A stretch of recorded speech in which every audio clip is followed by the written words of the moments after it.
happy llama, sad llama, mentally disturbed llama, super llama, drama llama, big fat mama llama.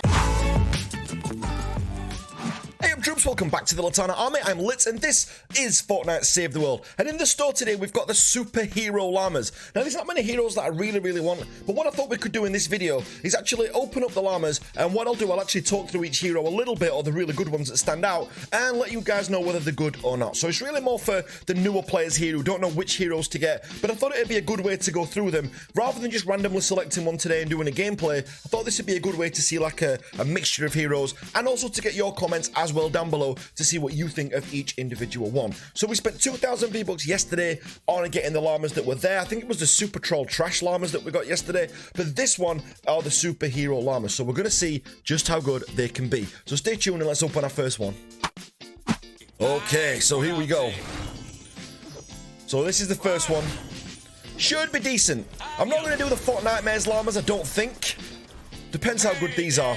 So Assassin Sarah, Fleetwood Ken, Dib McMurray, Fortnite Mez tickets, thanks.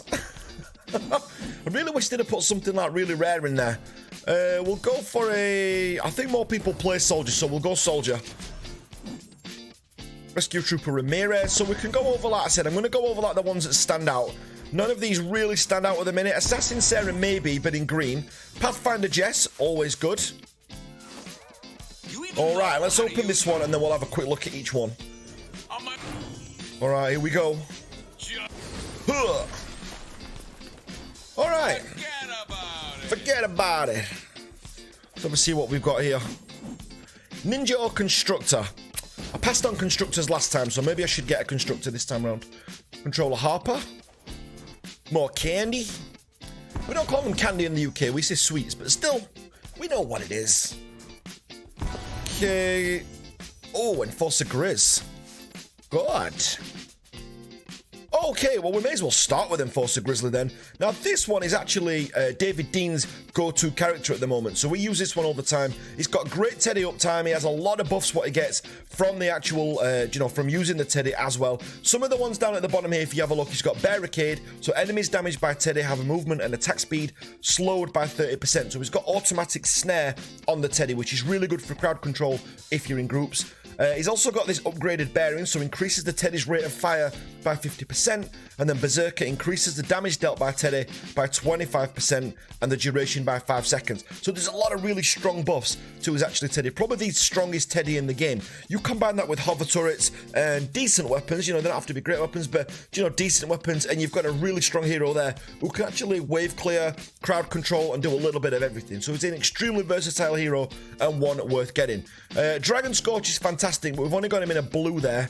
Who else have we got? Pathfinder Jess. Now, we did a review not long ago on the Bloodfinder, so if we just put Pathfinder Jess up here, so if we have a look at her there, she's pretty decent. If we go on to her, the thing with Pathfinder Jess is more about the chest find and the diamond llamas that she gets, so this is her dueling crown, if you like. Pardon the pun, it was completely deliberate. But what you've got in there is increase the yield of building and materials, crafting ingredients within the loot llama by 50%. So she actually gets more ores and crystals and things like that when she puts a llama down, which makes her really, really good. And she has insane pickaxe damage as well from all the buffs that she gets. Who else have we got on here that's worth a shout, that's worth a look? Probably not anyone. Controller Harper's decent. If we have a look at Controller Harper, places upgrade decoys that damage enemies in addition to pulling them off the walls. It's pretty decent if you're using... What I tend to find is, with Controller Harper, if you're using, like, rockets quite a lot, there are better rocket heroes still, but if I'm using rockets and decoys as, like, kind of my setup, then that kind of works okay. I'd probably use her as more, if I'm supporting someone, so if someone else is using, a rocket launcher specialist, then what I would do, I would probably go on as Controller Harper, but it's very situational. It's not someone you'd use all the time. Dragon Scorch is great because he's got that insane Dragon Slash. The power on his Dragon Slash is nuts. But again, with your heroes, I would probably go from Epic upwards. So if the green or blue, probably Collection Book, or if you've not got another version and you really want to play someone like Dragon Scorch or Survivalist Jonesy, then go for it. But that is all we've really got from that. For 2,000 V-Bucks, I ain't feeling the worth there. I ain't feeling the worth. Let me just go into the, let's just look at the collection book a second, and let's just look at the heroes you can get in there. So if we look at these guys, like ones that I would pick up, for example, Special Forces Banshee is absolutely great as a hero down there. Urban Assault should be the first one that you go and pick up when it comes to soldiers. Master Grenadier is great. I'd probably wait till you actually get her from somewhere else. But if you've got the Flux, all you actually do is click on a name down there, look. click on it and just recruit a hero, and then you can use your legendary flux. I've got a pathetic 25 down there, and then you just use the 300 training manuals, and there you go. So 2 from each one. So for this one, I would actually probably go Urban Assault, then Master Grenadier. Wouldn't hurt as well if you ended up with Special Forces Banshee. Doesn't mean the others are no good. Every single hero in Fortnite Save the World is viable, which is what makes it such a great game at the moment. You know, there's no one who you can't play. If you really wanted to play Centurion Wildcat, then go for it. You know, you'll be finding missions, and you'll be able to complete missions just like everyone else. If you go to Constructors, I would probably go for... Obviously, Mega Base Kyle's going to be the number one who everyone's going to go for. So let's just... let's not include him for this one. After that, I would probably go Power Base. So Power Base Nox is a great one to have there as well. And... it's tough with the Constructors, you know. It's tough. Probably, for me personally, I would probably go Base Kyle after that. Again, they're all viable. There's no one here who I wouldn't play. That doesn't mean the others are worse. It's just the ones who I would go for first because, in my eyes, I prefer playing them. For ninjas, definitely Dragon Scout should be a number one, your go-to hero. Swordmaster Ken's probably not going to be on this one. The Shuriken Master's pretty good, but more for the support slot that she gives. What she actually gives, I don't know if we were able to see it on here.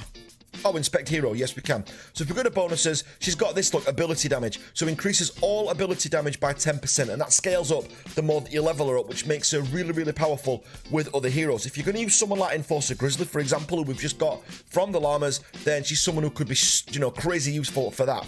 And then the Outlanders, again, Enforcer Grizzly is a great choice. On top of that as well, can we get Striker? Yeah, Striker AC is your next one on there. Because he's got anti-material charge, when it comes to actually farming, is decent, and he can hold his own in combat as well. One that a lot of people overlook a lot of the time, I think, as well, is Recon Scout Eagle Eye is really good. She's got really good support in there. So if we just click on it and we go to preview item and we go to bonuses, if you look on there, you get 3% extra chance of finding double loot. So that's pretty cool. And on top of that as well, you know, her skills are all okay. She's one of those, she's good for a support class, or if you're looking for actual chest finding, looking to find chests, if you've got missions. When we were running the missions on the last event in the cram session, and we were looking for chests and safes and stuff like that, she was the go-to Outlander for me, because she's so fast at finding that kind of stuff. But guys, let me know down below who your favourite heroes are. I would absolutely love to know. Alright guys, we're going to leave that there for now. I just wanted to open them llamas just to show you guys that what kind of stuff you get. I don't think you get enough heroes on them. And as I've said before, I think the meta is shifting much more towards gold farm than it is towards opening the llamas now. The Fortnite llamas don't really have much in them, which is why we're not opening them on this video. And the llamas, again, even the superhero llamas, if you're someone who's like quite new, or I would probably say up to Plankerton, so Stonewood and Plankerton, then yeah, llamas are still pretty much worth it, I think, if you've got the money. You don't need them. It's not a pay-to-win game. You can get right through this game without spending a penny or a dime or whatever it is that your currency is. But you know, if you get to the actual, once you get to Canny Valley, you start not needing the llamas nearly as much. I mean, they're good for things like, you know, survivors, which is what I'm using them for, just to look for particular legendary survivors. So for me, the troll people llamas are the ones that I'm really looking for. But other than that, you know, if you want new heroes and you've not got many, then these, you know, these are okay. You're only going to get 1 or 2 heroes that you actually really want, that you're going to really, really enjoy, I think. But again, it's a good way to actually extend, you know, who you've got in the armory and to give yourself some options. But guys, let me know what you think in the comments down below, as I've said several times. If you're not part of the Litanah army already, make sure you hit that subscribe button, and I'll catch you guys on the next video. Take care now.